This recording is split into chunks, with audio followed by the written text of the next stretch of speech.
What's really good, my people? It's your boy Smolito. This Smolito's ready to come at you with another video. Hit that like, hit that share, hit that subscribe button. Show some love to the channel. Much love to all my supporters. Let's get into this. So, if y'all think I be playing and when I be saying shit it's just because I got lips, it's not true. I really fuck with the people that fuck with me.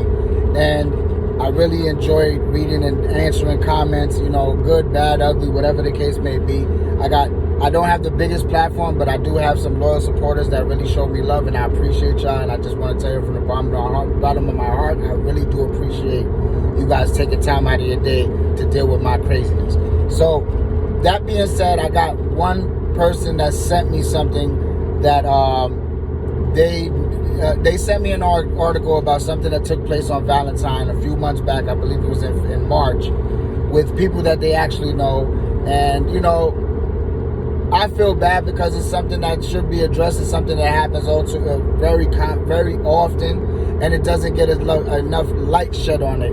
And I'm going to do what I feel is right and talk about it. So look, going back to March of this year, a 24-year-old named Mike Rosado was gunned down by a couple of off-duty officers from the 46th precinct.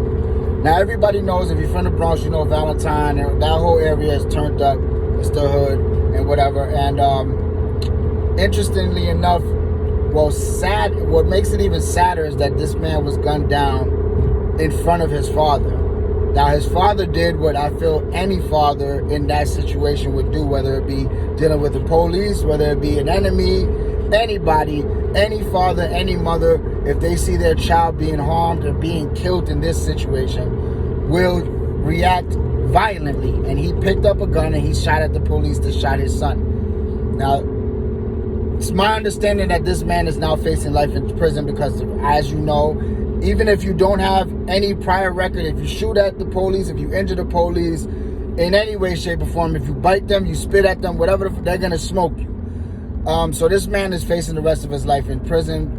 What I understand, he's already been in prison a couple times, or he's a two-time felon. So you know how it go. They're going to try to turn his lights out. And for what? These people killed his son in front of him. Now, I'm not saying what he did in the eyes of the law is right, but in the eyes of nature is right. It's his son. He was defending his son. Now, I read the report. I've seen a couple of clips on the news, and it said that the police were recklessly firing into a crowd, which means they were shooting at anybody.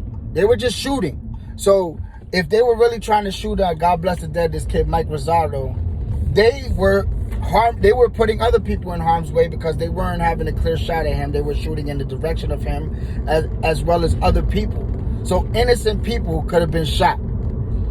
And it comes to make me, it brings me to a question. When it comes to the hood, when it comes to these areas like the South Bronx, you know, Valentine, you know, East New York, wherever, LES, whatever you talk, South Side, whatever you're talking about, the police really their procedures are handled a lot differently as they would be, let's say, in the Diamond District. Do you think if somebody mugs somebody in the Diamond District, the police, and if you've ever been to the Diamond District, it's like this. It's bananas out there. Do you think the police would chase him down and try to subdue him without being shooting at him? Or do you think they would open fire and try to shoot all these rich-to-do people that are walking around the Diamond District? No, they would not do that. But being that it's in the hood, they carry themselves differently. They carry themselves completely differently than they would if they were in the Diamond District, if they were on 42nd Street with all the tourism and all the shit.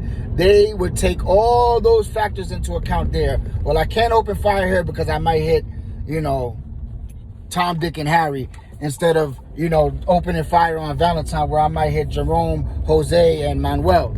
You feel me? They don't think about it when it comes to us. And that's the thing. I'm not asking for the police to be perfect, because at the end of the day, police are people. People make mistakes. We all know this. There's going to be unfortunate mistakes. There's going to be shit that happens that we shake our head at, and we understand that we wish it could be different, but it's not. But in these cases, when stuff like this could be avoided, and thank God that, you know, not thank God because this young man lost his life, but there could have been other people injured that were just walking home, walking to the store, doing whatever. I mean, God knows. You know what I mean? You wake up with a headache in the middle of the night. You walk to the store to go get you a couple of Tylenols, and you get hit by a stray bullet from a police officer that's being reckless. Let's call it what it is. All I'm saying, and all I want, and I think all that most of us want, reasonable people want, is accountability. We as citizens always have to be accountable for everything we do. If you run a red light, they send your ass a ticket. You have to be accountable. You ran that light. If you punch somebody in the face, and you get caught, you're going to court. They're going to put you on probation. They're going to do something. You're going to pay a fine, whatever. You have to be held accountable. The police are people. The police are not machines. They're not robots. They make mistakes. And even when we make mistakes, we have to be held accountable for our mistakes. And they should be too. The problem is, I think that a lot of these police have to be retrained.